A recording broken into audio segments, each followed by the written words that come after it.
Hey TnTStrong, we are bringing our very own cooking show to you for the first time ever. We're gonna cook up chicken, sweet potatoes, asparagus, and some lentils. Anything else I'm missing? Actually, this is a yam. I told her it was a sweet potato. We didn't mean to do that. Sweet potatoes and yams are actually mislabeled or misnamed all the time. And I don't know the difference between them off the top of my head. If I can find the difference, I'll put the description or a link to something in. Or if you know the difference. Yeah, let us know. Let us know. Comment below. Yeah, I'll put it in the description of the video. So these are yams. We're making mashed yams, not sweet potatoes, but that was my fault. So we're gonna start with the chicken. Let's move some of this stuff out of the way. Bowl. We are using frozen, boneless, skinless chicken thighs. From Costco. From Costco. Yeah, everything. Is everything from Costco? Maybe. What about the Fraser Farms? I prefer to use thighs over breasts while cooking in the Instapot because even though these say they're boneless, skinless, they still have a little bit more fat on them, and I think they cook a little better. And we'll actually be using the broth that's left over to cook the lentils, so it'll add a little bit of flavor to the lentils for our side dish as well. So it's our pot clap thing. So chicken. Okay, so we're all done with this. Back into the freezer so we don't get food sicknesses. And then with an Instapot and the chicken, I don't know, I don't really follow any guidelines, but I usually put about water halfway up on the chicken. It doesn't have to be all the way submerged, it's not boiling. It's using steam and pressure and heat to cook it. We just want enough water left over for the lentils. That's our dog. We just got a puppy a week ago. He likes to bark. He likes to do everything. He likes to do everything. So I'm sure you'll hear him a couple times. Oh, bud. Water, half full into the Instapot bowl.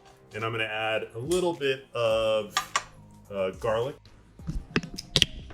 So for the Instapot,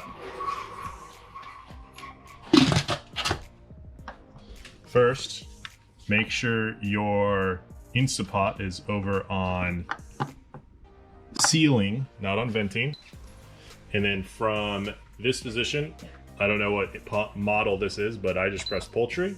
Pretty much it. So while the chicken is going in the Instapot, it's actually going to go relatively fast, probably about 25 minutes to cook. So we're going to use these yams, peel them, cut them up, just like mashed potatoes for Thanksgiving dinner. So yeah, maybe just start one, peeling. So that's, I think, the biggest difference between that I know of right now. Yams are this more, what would you call that? Like golden honey color? It's like a light orange. Light orange, where sweet potatoes, I think, normally are white. The helper dog. Are you making a noise? Yeah. Let's get some close-ups up there.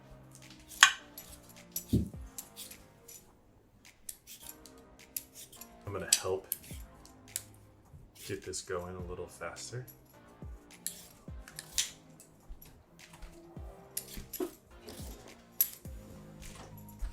Teamwork.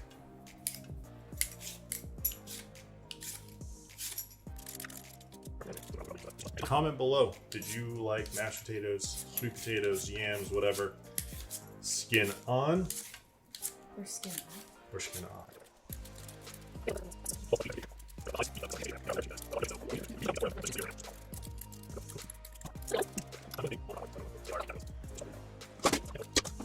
So, skinning our sweet potatoes, chopping them up into, I don't know, equal size, maybe inch cubes. Now that our yams are skinned, we or I will cut them up into smaller chunks so that they boil easier, so we don't have to heat this house up anymore. This is what we're dealing with. Hazardous work conditions. Dicing up the sweet potatoes.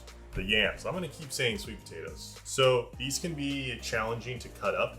Hopefully you have a nice sharp knife. This is not a nice knife or a sharp knife. So let's see how this goes.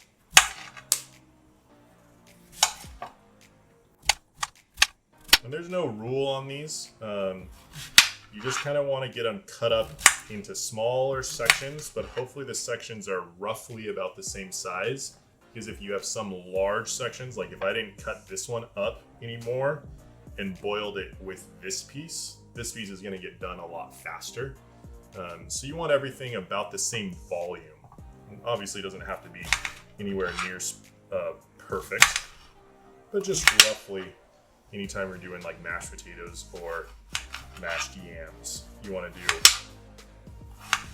roughly the same size.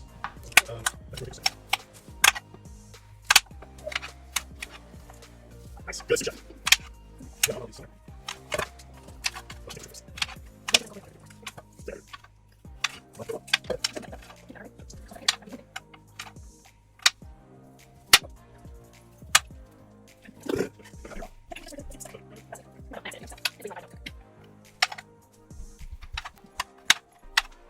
So you can see my face. I'm like,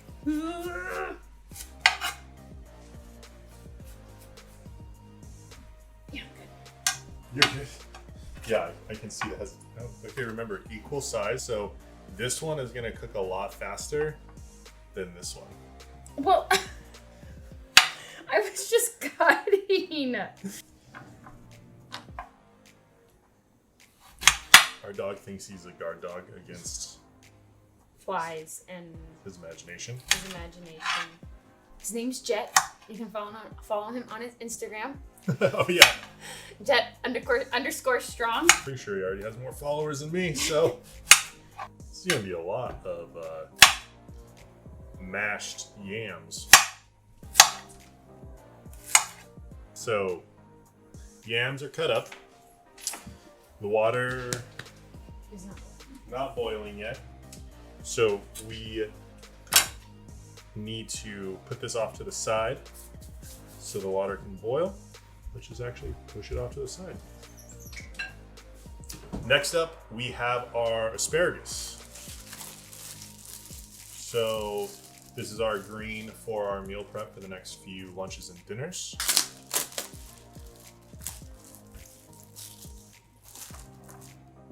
With asparagus, many people, myself and Taryn, don't really enjoy kind of the woody stem part of the asparagus, so we will go through and remove the bottom part of the stem before we start to cook it.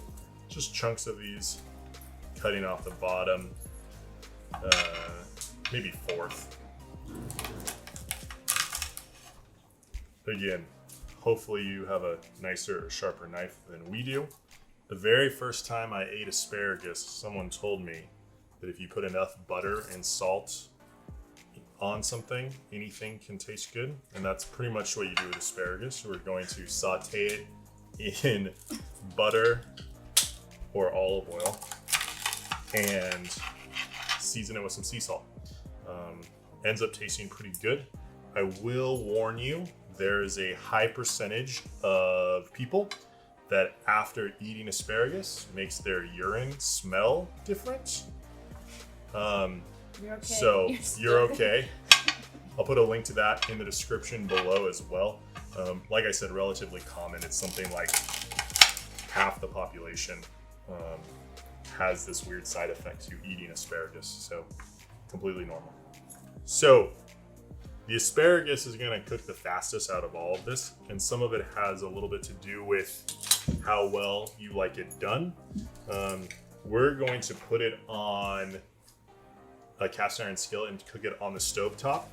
But most people probably would bake it. If it wasn't 5,000 degrees in my house right now already, I would turn the oven on. So this is the keep. This is the trash or compost.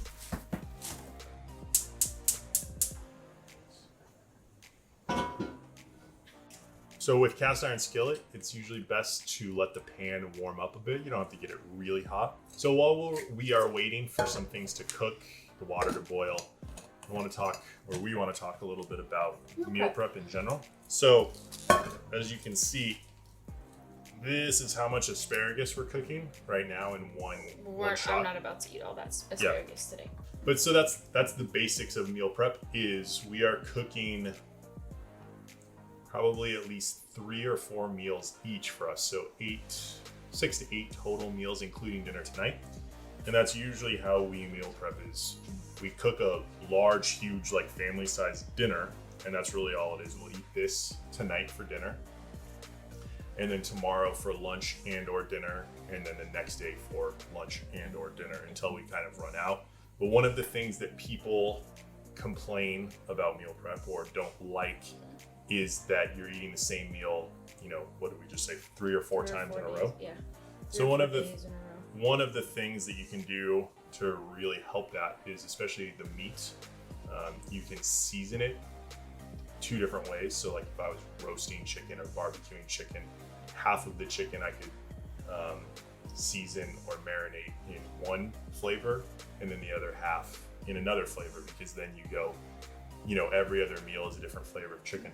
For this meal, one of our carbs, starches, sides is going to be a yam, and then on the other half, no, those will be in all of them, are greens. And then lentils will be in the other half. So if you just cook 2 either greens or 2 of your carbs, you know, so you could go rice and lentils or beans and anything, bread, no, pizza, back. just a slice of pizza in your Tupperware container. So just mixing it up. So if you're going protein, greens or vegetables, and some type of starch or carbohydrate, if you just cook an extra one of either your vegetables or your carbs, or flavor your meat in 2 different ways, that can really help mix it up and help kind of the boredom of eating the same thing over and over again. So a good amount of olive oil, and then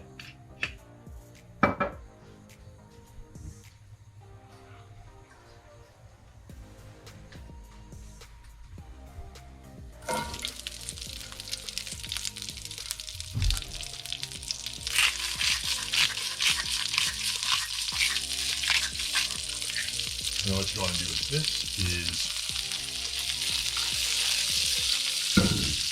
stir that around. So I'm just trying to get all of this with some olive oil and some salt on it at this point. Not too worried about it burning or cooking too fast on the bottom. There we go. Pan number 1 of our greens are going. This will take a little while to cook. Certainly everything else will take a little bit longer.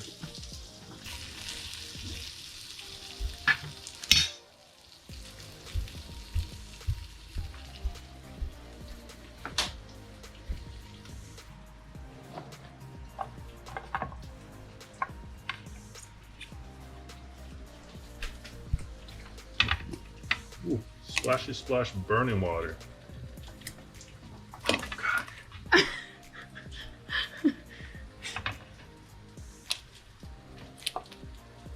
think there's got to be a better way. I think you just go fast. And you're not doing that.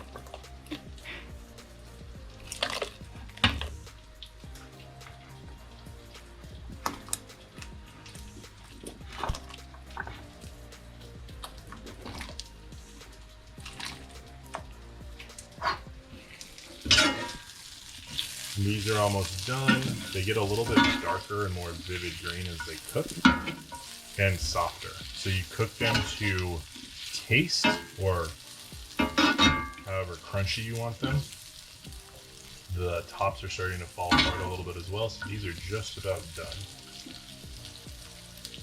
Okay, viewers, team, the chicken is done. So we have to vent the Instant Pot. It's a pressure cooker, right? So it automatically goes on keep warm mode, or at least mine does. unplug it. Come over here. And then up here, we have a pressure release valve. For it to cook, it needed to be on sealing, but now it needs to be on venting, which can get a little bit messy and loud.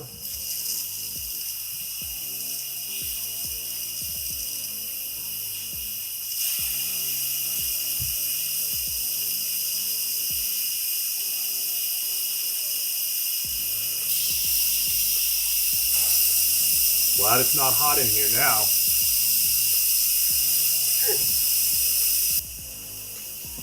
Asparagus batch number 2.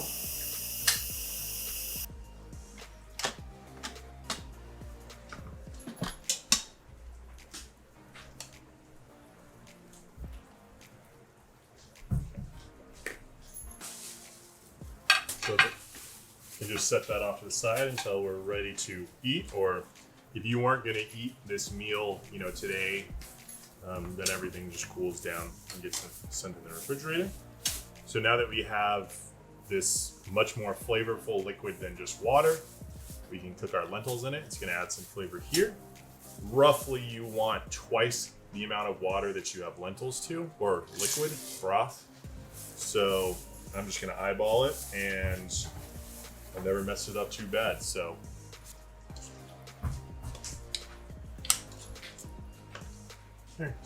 I think that's about right.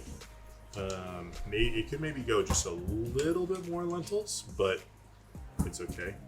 And you can see some of those little chicken bits and some of that fat from it being those chicken thighs. If you cooked chicken breasts instead of chicken thighs, this would work fine as well. It's just going to have a little bit less fat with the breasts than the thighs. So basically, like we're starting brand new with the pressure cooker. Back down, vent over on sealing. I have to plug it back in over here. Is our assistant. Again, this Instapot has the pre-made option for beans/chili.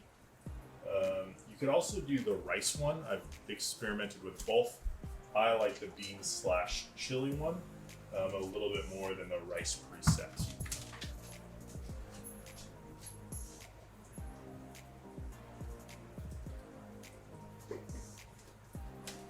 So our asparagus, both sets are done.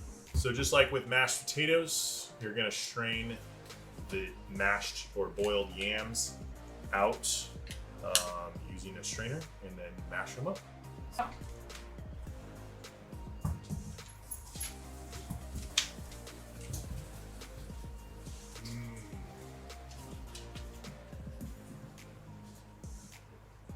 We are going to add some milk and butter, and just like before, I don't have a hard and fast recipe. If you don't want to add milk and butter, I know some people add a little bit of honey, a little bit of a healthier option. I don't think we're trying to go for the lowest calorie option available. And Taryn loves butter. I'm from Kansas, of course I love butter. So we're going a full stick of butter.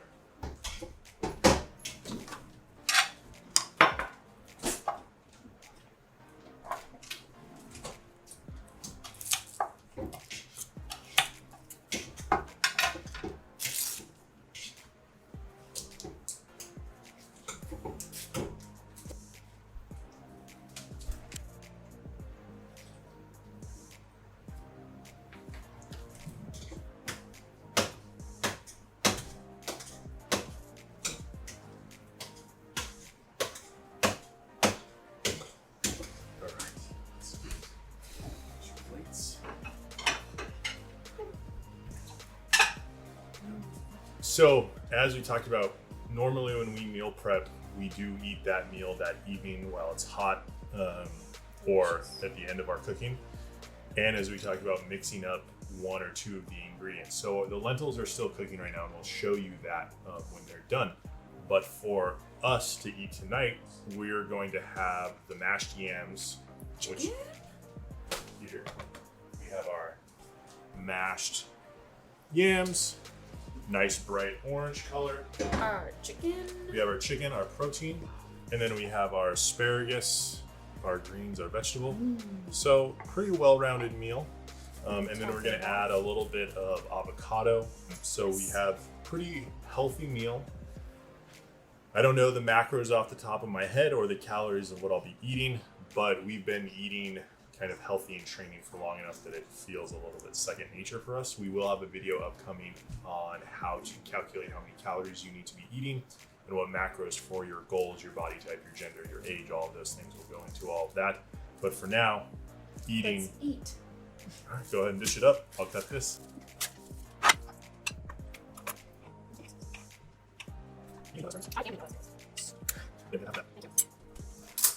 So Weston is going to doubt me that I will not eat all of my asparagus that I have on my plate because I actually am not a big fan of veggies. I've gotten a lot better, but when I was younger and even here recent, before I moved out here to California, again, like I mentioned before, I am from Kansas. I ate a lot of corn. That was my veggie. Not so much actual veggies like broccoli. Never had a whole lot of greens on my plate. But am I here? I'm slowly getting better at it. Avocados are kind of a go-to for me now. But yes, I will eat my asparagus at least up till probably this point. I'm not a fan of the end of the asparagus. It gets too crunchy and too hard, and not a whole lot of flavor. Or if there is flavor, it's a weird flavor. So that's how I tell myself, at least. But yams, things like that, sweet potatoes, love those. Avocados, love. But after that, it's pretty simple and basic, my plate. While Taryn scoops up her yams, I keep wanting to say sweet potatoes, we're gonna take a quick break and eat. We'll be back to show you what the lentils look like and how we pack this all up to make the meal prep quick and easy so we can be eating healthy kind of on the go or in a busy schedule for the next few days. So see you in a few seconds. Back from eating our dinner. It was good. It was delicious. Lentils are done. Yes. So we'll show the lentils, show you guys at least what they look like, and then we'll actually show you and kind of walk you through how we, since now we've already had our dinner, how we kind of prep our containers for obviously tomorrow's either lunch or dinner, or even then the following day after that as well. So let's grab the lentils here first. Ooh, there's still a little pressure.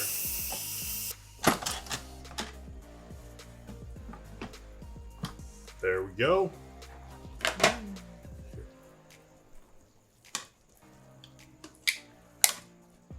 There are the lentils. Some people maybe say that's a little watery. It kind of depends on you. So remember, I did say that they might You could have added a little bit more. If you don't like the lentils this liquidy, next time you make them, just add a little bit more. If you like them like this, and keep them the same. Take me through. You're making yourself lunch for tomorrow. What are you having? Chicken. Looks like maybe 1.5 thighs, something like that. Yeah, 1.5-ish thighs. Perfect. Gotta have the greens. She did eat her greens for dinner. I did eat my greens, right? Proved him wrong. Yeah, so a scoop of greens, or whatever it is. I mean, asparagus. Oh, going back for double seconds. I have one more. I need at least one more. Okay. And then, let's go a scoop or two of some lentils.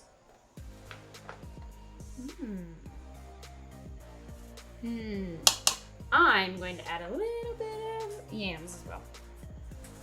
Oh, going for all 4. Yeah, so remember we do have the yams. mashed lamb, mashed lambs, Mashed Yeah. lambs. One of the big things, if you are new to nutrition or meal prepping, again, it doesn't have to look pretty. That doesn't, we're not a 5-star restaurant here. This is going to get you through the day. It is certainly healthier and cheaper than going out to lunch or dinner every single meal. And one of the easy tricks to do is kind of think about a protein, a carbohydrate, and then something green vegetable, as well as mixing up the colors. So in this, the chicken's kind of white, that's the easy one to get. We have the greens in the asparagus. We have this bright orangey yellow gold color in the yams, which means usually that it's pretty high in nutrients. And then we also have, there's kind of a few different colors there in the lentils, the browns from those lentils. So we definitely have a wide variety of foods, nutritions, and colors here, and that's kind of the goal. And like Weston spoke about earlier, you can obviously build each of your containers differently. They all don't have to look the same. And we have some avocados. Yeah. Those would be something that I would cut up kind of right when you're about to eat, just because avocados oxidize, and get kind of brown and gross. So you don't really want to prep those, or if you do, keep them sealed. There are some tips and tricks for that, but they work to varying degrees. But you could also put sriracha or hot sauce on this container, not the next one. Season it differently every time, garnish it differently. Or only do 3 of them instead of 4 of them. Yeah. Lots of options, and it'll help with your either weight loss, your fitness gains, your strength gains, whatever it is. And it helps to keep it varied, so again, you don't end up getting bored of eating the same thing over and over again. You can kind of mix in a single item or change something up quickly to add a little bit extra or newer taste. All right, see you all next time. Remember to like the video, subscribe to our channel, and let us know if you have any comments, thoughts, or suggestions for moving forward. We really appreciate your watching, and hopefully you've learned something and will move forward with us. Have a good one. Bye. Bye.